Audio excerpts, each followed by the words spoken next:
নমস্কাৰ। SK film অসমৰ সমূহ দৰ্শকলৈ আমি শাৰদীয় দুৰ্গা পূজাৰ প্ৰীতি আৰু সম্ভাষণ জ্ঞাপন কৰিছোঁ। আজি আমি আপোনালোকক লৈ যাব খুজিছোঁ এখন বেলেগ জগতলৈ, যিখন জগত শিল্পীৰ জগত, অথচ শিল্পীৰ ভঁৱা ফুটা ঘৰ। প্ৰকৃত শিল্পীৰ আজি ভঁৱা ফুটা ঘৰ। এনে এজন শিল্পীৰ লগত আমি আজি আপোনালোকক চিনাকি কৰাই দিম, যিজন শিল্পীয়ে দক্ষিণ কামৰূপৰ বাৰে বৰণীয়া বাৰে ৰহণীয়া সংস্কৃতিৰ পৰিপূৰক হিচাপে তেখেতৰ জীৱনৰ সকলো সম্বল, সকলো অৰ্থ তেখেতে আজি প্ৰয়োগ কৰি আহিছে এখন পুতলা নাচৰ জৰিয়তে। যি পুতলা নাচ দক্ষিণ কামৰূপৰ এটা ঐতিহ্য, সেই ঐতিহ্য বহন কৰি আহিছে দখলা নিবাসী শ্ৰদ্ধাৰ, আমাৰ সকলোৰে শ্ৰদ্ধাৰ দক্ষিণ কামৰূপৰ পলাশবাৰী সমষ্টিৰ দখলা, এই দখলা নিবাসী আমাৰ সকলোৰে শ্ৰদ্ধাৰ অৱনী শৰ্মা, অৱনীতা। নমস্কাৰ অৱনীতা। নমস্কাৰ। আপুনি আজি বহু বছৰ ধৰি আমি জনা খবৰ পৰাই আপুনি এই শিল্পটোৰ লগত, বিশেষকৈ পুতলা নাচৰ লগত আপুনি ওতঃপ্ৰোতভাৱে জড়িত হৈ আহিছে। আপুনি এই অঞ্চলৰ পলাশবাৰী অঞ্চলৰ বা দক্ষিণ কামৰূপৰ এজন বৰেণ্য শিল্পী, যাক আমি আজি হয়তো আপোনাক মৰ্যাদা দিব পৰা নাই, সমাজে সেইখিনি মৰ্যাদা আপোনাক দিব পৰা নাই, কিন্তু আপুনি আমাক যথেষ্ট দিছে। আপুনি আমাৰ এটা ঐতিহ্য, সেই শংকৰদেৱৰ সেই সময়ৰেই যিটো ঐতিহ্য, যি পুতলা নাচ, সেই পুতলা নাচক আপুনি ধাৰাবাহিকভাৱে এটা জীৱনত আপুনি লৈ আহিছে, তাৰ যথেষ্ট উন্নতি কৰিছে বা নিজেই কাৰিকৰী দিশত যথেষ্ট ধৰণে আগবঢ়াই নি এই পুতলা নাচক আপুনি ৰাইজৰ মাজলৈ উলিয়াই দিছে। সেই ক্ষেত্ৰত আপোনাক আমি শ্ৰদ্ধা জনাইছোঁ। এতিয়া আপোনাৰ লগত আমি কথা পাতিব খুজিছোঁ এইটোৱে যে আপুনি কেতিয়াৰ পৰা এই পুতলা নাচৰ লগত জড়িত হ'ল? মই পুতলা নাচৰ লগত জড়িত হ'লোঁ 1976 চনৰ পৰা। তেতিয়া পশ্চিমবংগৰ পৰা এটা পুতলা আমাৰ মিৰিকা অঞ্চললৈ আহিছিল। পুতলা দলটিৰ নাম আছিল সন্তোষীমা পুতলা থিয়েটাৰ। তাৰ গুৰু আছিল, অৰ্থাৎ মোৰ গুৰু বুলিয়ে কৈছোঁ মই, তেওঁ আছিল শ্ৰীধৰ দাস। তেতিয়া মই ক্লাছ 8ত পঢ়ি আছিলোঁ। তেওঁলোকৰ পুতলাৰ হেৰি দেখি মানুহ সিমান হোৱা নাছিল, কিন্তু অলপ জাক জমক মই বেছি দেখিছিলোঁ। দেখি মই তেওঁলোকক স্কুলৰ পৰা আহি সদায়ে চাওঁ, স্কুলৰ লেজাৰৰ সময়ত সদায় তালৈ যাওঁ, যাই পেলাই তাত চাওঁ। তেতিয়া এই আজিৰ য'ত দুৰ্গা মন্দিৰ হৈছে তাত আছিল তেওঁলোকৰ নিৰ্জন। তেতিয়া মই গৈ তেওঁলোকক চাওঁ, মানে ডেইলি গৈ চাওঁ। তেতিয়া তাৰমানে সিহঁতৰ যিজন পৰিচালকজনে তাৰমানে মোৰ প্ৰতি 2-3 দিন যোৱাৰ পিছত তেওঁ অকণমান বেলেগ ধৰণে কিবা এটা ল'লে নেকি, যে ল'ৰাজন দেখোন বৰ আগ্ৰহ দেখিবলৈ পাওঁ। ঠিক তেনেকৈ ভাবি তেওঁ মোক এদিন ভিতৰলৈ লৈ গ'ল।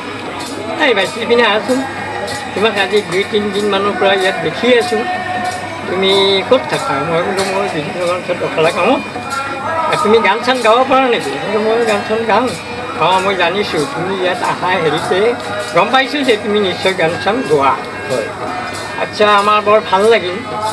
তুমি এনেই অসমীয়া কি গান গাব পাৰা? মই বোলো যি গীত লাগে আপোনালোকক সেনেকুৱাই মই গাব পাৰোঁ, বিহু হওক কিবা হওক, ঠিক এনেকুৱা ধৰণৰ কথাবিলাক মই যেতিয়া ক'লোঁ, তেতিয়া তেওঁলোকে মোৰ প্ৰতি অকণমান বেলেগ ধৰণে লৈ তেওঁলোকে কৈছিল যে আজি সন্ধিয়াই তুমি এটা অসমীয়া গীত আমাৰ পুতলাৰ লগত গাই দিব পাৰিবা না ঠিক তেনেকৈ তাৰমানে প্ৰশ্ন কৰিছোঁ তেতিয়া কৈছিলোঁ পাৰিম কি গীত লাগে তেতিয়া ক'লে যে বিহু গীতকে এটা গাই দিবা ক'লোঁ বিহু গীত গালে কিন্তু পুতলাই আপোনালোকে নোচোৱাব নহয় বোলে নোচোৱাম তেতিয়া ক'লোঁ মই ক'লোঁ যে আমাৰ কিন্তু অসমীয়া সাজপাৰ পিন্ধাব লাগে তেতিয়া তেওঁ ক'লে কেনেকুৱা সাজপাৰ লাগে আমি কিনি আনিম তেতিয়া মই ক'লোঁ কোৱাৰ লগে লগে তেওঁলোকে কিন্তু একদম দেন ইণ্ডিয়াৰ তাৰমানে বস্তুটো লৈ আনিলে আনি পুতলাৰ মানে ইয়াৰ বিহুৰ পুতলাৰ দুটা সুন্দৰভাৱে মই যেনেকৈ ক'লোঁ ঠিক তেনেধৰণে সজাই দিলে সজোৱাৰ পিছত মই ক'লোঁ যে অকণমান আপোনালোকে মোৰ লগত ৰিহাৰ্চেল কৰিব লাগিব কেনেকুৱা ধৰণে ডেন্সটো মই অকণমান নিজে তেওঁলোকক দেখাই দিলোঁ দিয়াৰ পিছত সুন্দৰ প্ৰদৰ্শন হ'ল হোৱাৰ পিছত তেওঁলোকে তাৰমানে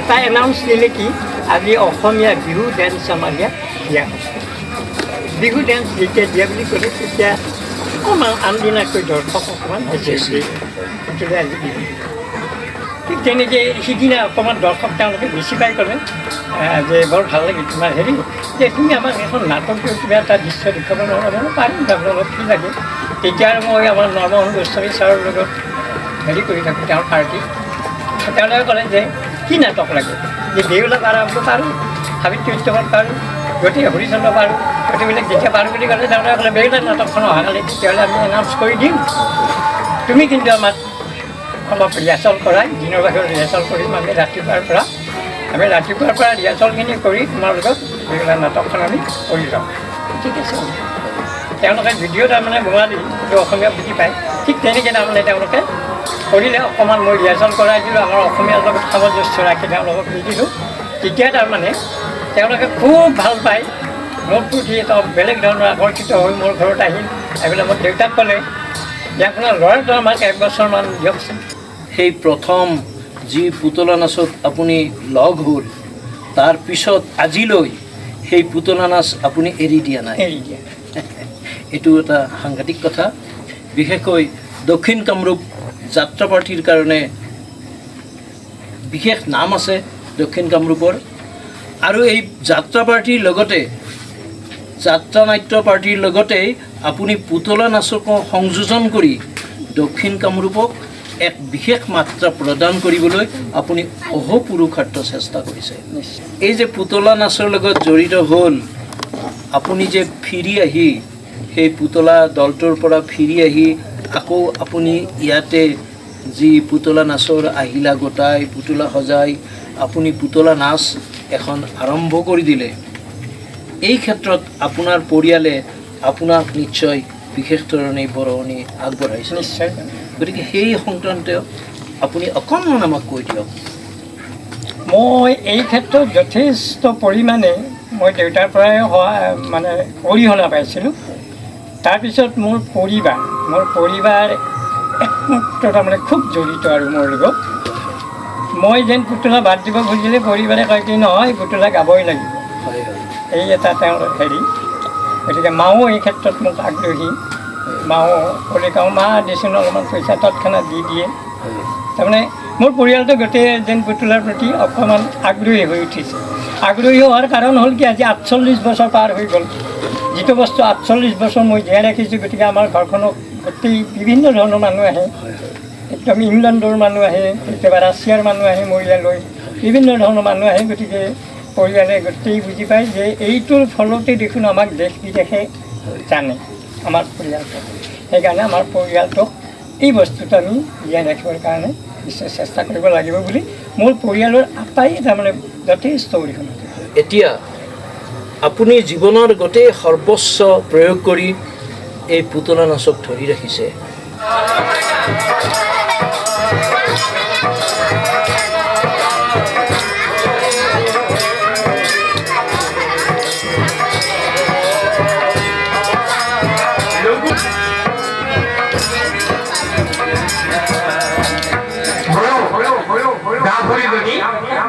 এখন জানো গৌৰীপুৰ গান হয়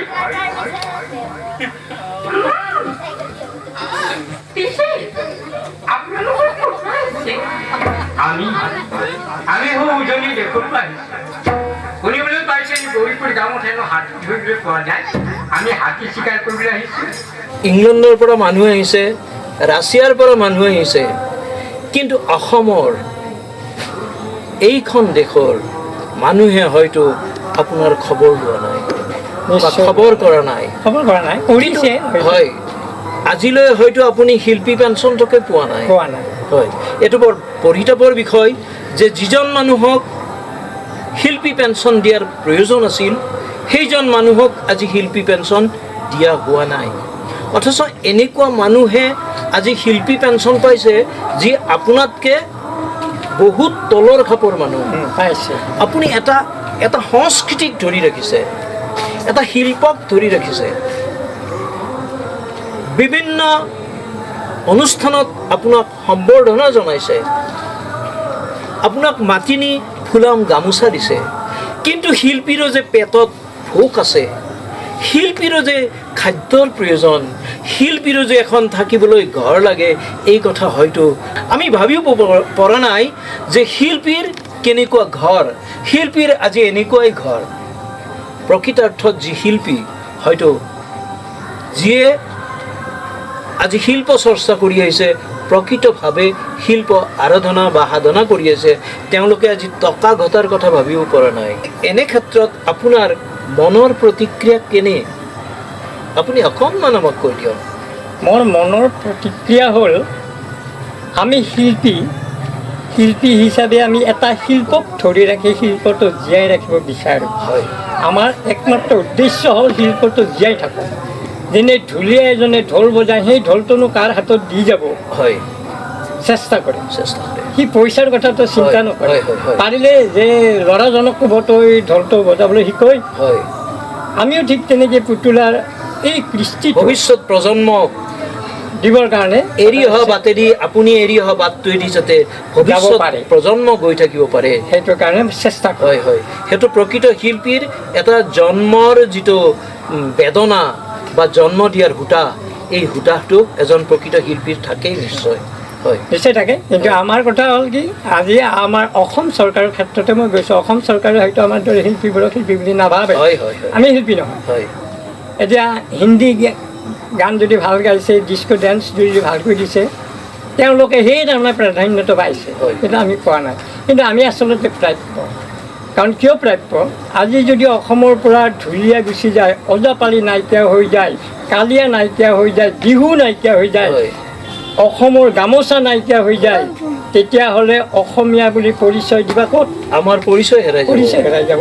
গতিকে সেইকাৰণে মই ভাবোঁ কি এইবিলাক হ'ল আমাৰ অসমীয়াৰ জাতীয় সংস্কৃতি। এই সংস্কৃতিটো প্ৰত্যেকে ধৰি ৰাখিবলৈ চেষ্টা কৰাটো মই ভাবোঁ, আৰু এই চেষ্টাত চৰকাৰৰ ফালৰ পৰা যথেষ্ট অৰিহণা আগবঢ়ালে নিশ্চয় নতুন প্ৰজন্ম ওলাই আহিব। শ্ৰদ্ধেয় দৰ্শক মণ্ডলী, এইজন অৱনীদাই আজি জীৱনৰ গোটেই বসন্ত শেষ কৰি দিলে এটা শিল্পৰ লগত, অথচ মৰ্যাদা পোৱা নাই আজিলৈ। ৰাছিয়াৰ মানুহে আহিছে, আমেৰিকাৰ মানুহে আহিছে, ইংলেণ্ডৰ মানুহে আহিছে, কিন্তু আমি তেখেতৰ গমেই পোৱা নাই তেখেত যে এজন সৰ্বোচ্চ শিল্পী। আমি গম পাইছোঁ যে তেখেতৰ মা এতিয়াও জীয়াই আছে, যিয়ে তেখেতক আগবঢ়াই দিয়ে বিভিন্ন সময়ত নিজৰ আচলৰ ধনখিনিও, আচলৰ সাঁচতীয়া টকাকেইটাও এখেতক দি পেলাই আগবঢ়াই দিছে এই শিল্পটোৰ বস্তু কিনিবলৈ, পুতলাৰ ড্ৰেছ কিনিবলৈ। সেই মাগৰাকী এতিয়াও জীয়াই আছে। তেখেতৰ বয়স কিমান হৈছে? 90। তেখেতক এই সুযোগতে আমি আপোনালোকৰ লগত চিনাকি কৰি দিব খুজিছোঁ। তেখেত আছেনে? এটা বহক। এইজনে মোৰ মা, হয় যিয়ে মোক এতিয়াও মই পুতলা উলিয়াম বুলি ক'লে হয় তেওঁ বিনা দ্বিধাই পইচা দি দিয়ে যে হয় এইখিনি লৈ যা, এইখিনি কৰ, মোকখিনি কৰ। আমি SK ফিল্মৰ পৰা আপোনাক এই চেগতে আমি শ্ৰদ্ধা জ্ঞাপন কৰিছোঁ। আপুনি আৰু জীয়াই থাকক, এজন শিল্পীৰ মাতৃ হিচাপে এইখন সমাজত, এইখন পৃথিৱীত আপুনি আৰু জীয়াই থাকক বহু বছৰ, আমি তাকেই কামনা কৰিছোঁ। হয় নেকি? নমস্কাৰ দাদা। হয় হয় হয়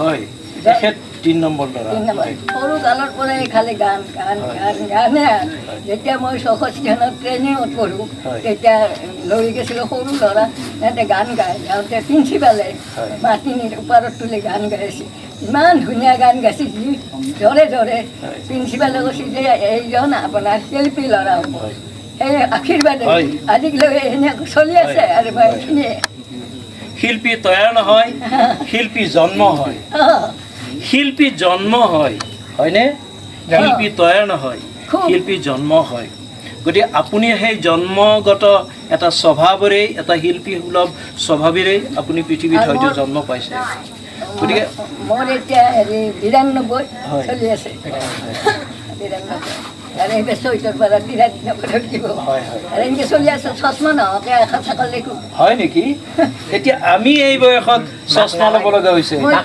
বেংকত গেলিও চশমা নলওঁ অৱনীতা আপোনাক আমি অকণমান আকৌ জানিবলৈ চেষ্টা কৰিম শুনামতে আপুনি হয়তো বাহিৰত প্ৰগ্ৰেম কৰিছিল এতিয়া ক'ত কৰিছিল আপুনি প্ৰগ্ৰেম মই মোৰ পুতলা স্পেইনত এটা খুব ডাঙৰ হেৰি হৈছিল বিশ্বভিত্তিক হয় স্পেইনত মোৰ পুতলা প্ৰদৰ্শনীত গৈছিল ৰাছিয়াত গৈছিল অকল পুতলাই নহয় তাত তাৰমানে আমাৰ অসমীয়া বিহু ঢোল নাগাৰা গগনা বাঁহী তাল এইবিলাকো তাত বিক্ৰী হৈছিল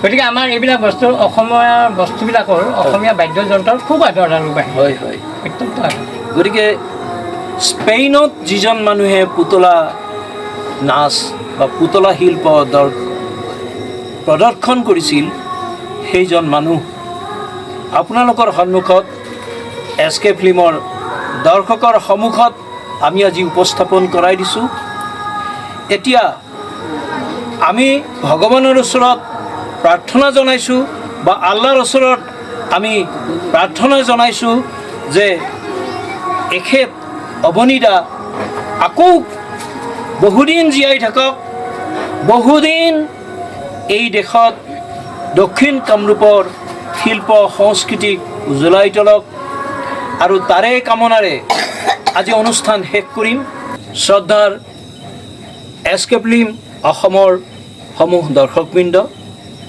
আপোনালোকক আমি পৰিচয় কৰাই দিলোঁ এজন বিশেষ শিল্পীৰ লগত যিজন শিল্পীক আজিলৈ চৰকাৰে কোনো ধৰণৰ গুৰুত্ব দিয়া নাই গতিকে আমি এই SK ফিল্মৰ জৰিয়তে আমি চৰকাৰলৈ আমি অনুৰোধ জনাইছোঁ যাতে এনেধৰণৰ শিল্পীবোৰক উচিত মূল্যাংকন কৰি তেখেতসকলক একোটাকৈ শিল্পী পেঞ্চন দিয়াৰ ব্যৱস্থা কৰে কাৰণ অসমত যাত্ৰাৰ লগত জড়িত পুতলাৰ লগত জড়িত ঢুলীয়াৰ লগত জড়িত বহু অনামী শিল্পীয়ে আজি পেটৰ তাৰণাত হেৰাই যাব ধৰিছে গতিকে এইবোৰ শিল্পীক যাতে চৰকাৰে শিল্পী পেঞ্চনৰ দ্বাৰা তেখেতসকলক উপকৃত কৰে আৰু এই ব্যৱস্থাটো এই শিল্পটো যাতে ধৰি ৰাখে তাৰ বাবে যাতে তেওঁলোকক উৎসাহ দিয়ে আপুনি নিজেও পুতলা নচোৱাই নেকি নিজেও নচোৱা বনাওঁ সিহঁতক শিকাই লৈছোঁ আপুনি পুতলাবোৰ নিজে বনায়নে নিজে বনাওঁ কাপোৰবোৰ নিজে চিলাই চব নিজে মিউজিকবোৰো নিজে পৰিচালনা কৰে সকলোবোৰ আপুনি নিজে নাটকৰ গোটেইখিনি হয় হয় নাটকবোৰ আপুনি নিজে লিখে সংলাপবোৰ হয় এতিয়া আপুনি কৰিব পৰাকৈ কেইখন নাটক কিমানখন নাটক আছে নাটক ধৰা এতিয়া তাৰমানে মোৰ 35খনমান নাটক আমি কৰিব পৰা অৱস্থাত আছে হয় নেকি আৰু তাৰমানে মই এতিয়া গোটেইকেইটা ভইচ অকলে দি আছোঁতো বৰ্তমান পুৰুষ আৰু তিৰোতা মানে মেল ফিমেল দুয়োটা ভইচ আপুনি দিয়ে এটা বিশেষ পুতলাৰ হেৰিটো হ'ল সেইটোৱে এটা মানে এটা বিশেষত্ব হয় পুতলাৰ বিশেষত্ব পুতলা নাচৰ সেই এটা বিশেষত্ব যে এজন শিল্পীয়ে দুজনৰ ভইচ দিয়ে পুৰুষ আৰু মহিলাৰ ভইচ গতিকে এই ক্ষেত্ৰত আপোনালৈ আমি শলাগ যাচিছোঁ গতিকে আপুনি কৰি থাকক হয়তো জীৱনত আপুনি বহুত আগবঢ়াই দিব পাৰিব দক্ষিণ কামৰূপক 10 লাখ এই পলাশবাৰী অঞ্চলটোক বহুত আগবঢ়াই নিব পাৰিব আৰু তাৰে কামনা কৰি আজি আমাৰ অনুষ্ঠান শেষ কৰিছোঁ। হয়, নমস্কাৰ।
এখন যেন গৌরীপুর গান হয়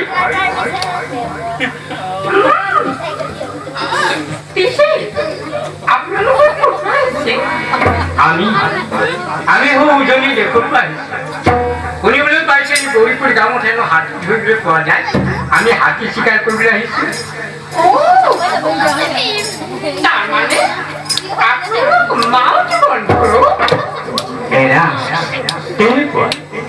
পিছে কোৱাচোন সন্ধিয়া হবৰ হ'ল, ৰাতিটোৰ বাবে আমি যেন কাৰোবাৰ ঘৰত এধানিমান আশ্ৰয় পাম।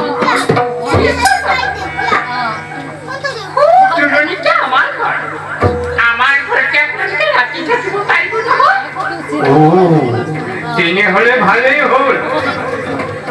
লগুৱা এই গাভৰুহঁতৰ ঘৰতে আমি ৰাতি থাকি আৰু দিনৰ দিনটো হাতী বিচাৰি ঘূৰি ফুৰি। পিছে তোমাৰ নামটো কি?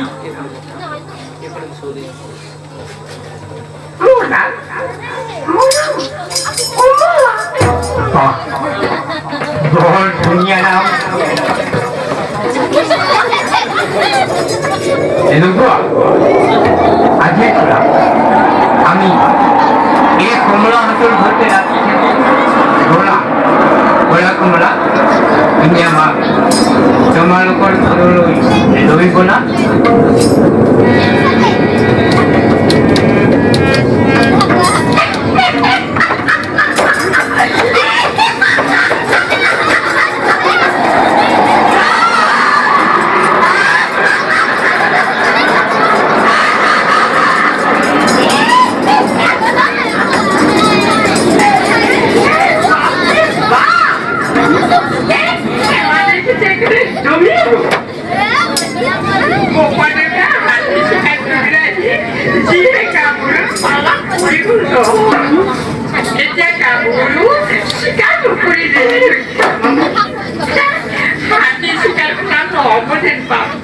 Gak boleh sih kan